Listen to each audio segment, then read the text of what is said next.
Salut tout le monde, Fred Rondeau, fondateur d'Altic.ca, planificateur financier. Aujourd'hui, on revient avec notre concept, les deux côtés de la médaille. Si vous ne savez pas c'est quoi, c'est pas compliqué. Je te pose une question qui divise. Tu sais, souvent, les gens ont des opinions tranchées. C'est ça l'objectif. Donc, on veut juste parler d'argent sans tabou, puis pouvoir échanger des opinions qui sont différentes, dans le respect et la civilité, bien entendu. Donc, la question aujourd'hui, est-ce que la bourse et les actions, c'est risqué? Parce qu'il y a vraiment deux écoles de pensée. Il y a des gens pour qui les actions, c'est comme le meilleur investissement au monde, puis que tu investis là-dedans, puis comme tu laisses travailler ça, puis ça peut juste comme être la meilleure chose que quelqu'un peut faire, genre Warren Buffett. Puis de l'autre côté, tu as des gens qui n'aiment pas la volatilité que les actions peuvent avoir, puis qui disent que des actions, c'est risqué, que tu n'as pas le contrôle là-dessus, puis ça peut juste être comme négatif en bout de ligne. On va essayer de naviguer à travers tout ça, puis de faire en sorte que vous ayez le plus d'informations pertinentes possible en lien avec cette question. On s'entend que pour répondre à cette question-là,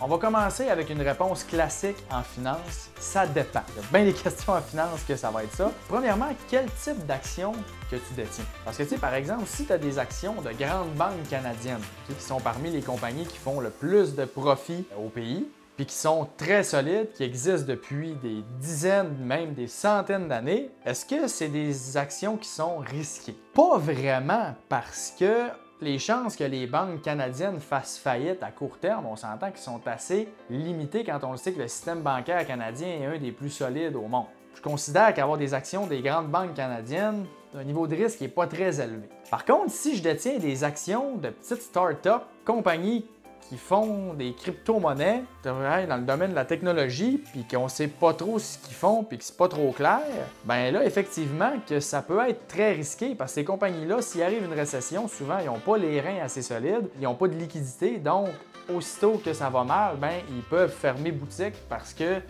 ils ont juste plus d'argent.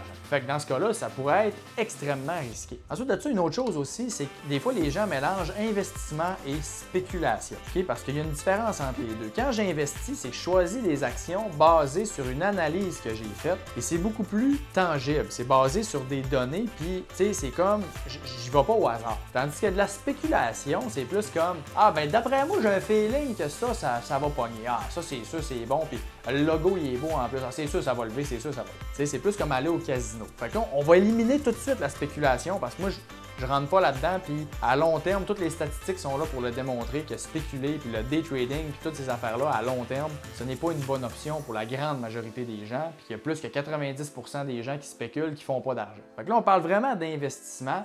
Donc quand on investit à long terme, encore une fois, plus j'investis longtemps, plus mon risque est diminué. Plus les chances que les compagnies dans lesquelles j'ai investi sont élevées, qu'ils fassent du profit à long terme puis qu'ils soient rentables. On s'entend que si j'ai investi dans juste une compagnie, j'ai une action, puis que j'ai misé sur le mauvais cheval, puis que cette compagnie-là fait faillite, effectivement, je peux tout perdre. D'où l'importance d'avoir plusieurs compagnies, puis d'être diversifié, qu'on appelle. Et là, je ne rentrais pas dans le principe de diversification, mais c'est tout simplement de ne pas avoir tous ses œufs dans le même panier. Donc, par exemple, si on achète un fonds indiciel, le SP500, qui représente les 500 plus grandes compagnies américaines, j'investis dans ce fonds-là une fois, puis j'ai 500 compagnies différentes. Donc là, ça veut dire que pour que je perde tout mon argent, il faudrait que les 500 compagnies fassent faillite en même temps. Donc, on s'entend que c'est impossible et que si jamais ça arrive, ben, c'est probablement la fin du monde puis c'est pas vraiment grave.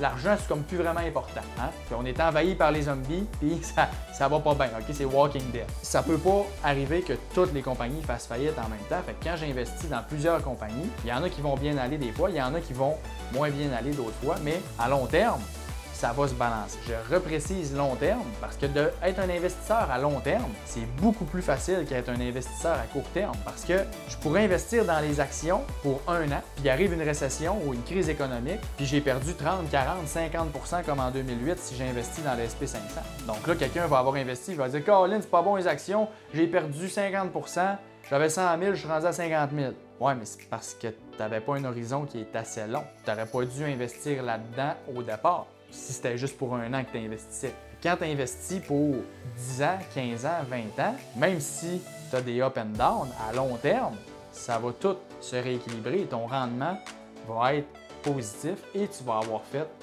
de l'argent. Donc, c'est pour ça que ça dépend du type d'action que tu as, ça dépend également de l'horizon de temps que tu as, puis ça dépend aussi du nombre d'actions que tu as, donc t'assurer que tu en as plusieurs. Quelqu'un qui respecte ces trois critères-là, il a des bonnes actions de plusieurs compagnies, puis il investit pour le long terme, c'est pas très risqué les actions quand on comprend comment ça fonctionne, la base de l'économie. Autrement dit, si quelqu'un investit dans les actions, puis que dans 10 ans, il a moins d'argent que qu'est-ce qu'il a mis au début, ça veut dire que les compagnies dans lesquelles il a investi vont avoir perdu du profit pendant 10 ans. Les chances que ça arrive sont extrêmement minces, surtout quand tu investis dans un fonds indiciel, on va dire, parce que les compagnies vivent pour faire du profit. Donc, c'est sûr qu'ils vont trouver un moyen d'en faire. Fait que j'espère que vous avez quand même eu de l'information pertinente qui vont pouvoir vous aider là-dedans puis mettre ça clair. Puis sur ce, je vous souhaite une excellente fin de journée, puis on se reparle dans la prochaine capsule, les deux côtés de la médaille. Salut!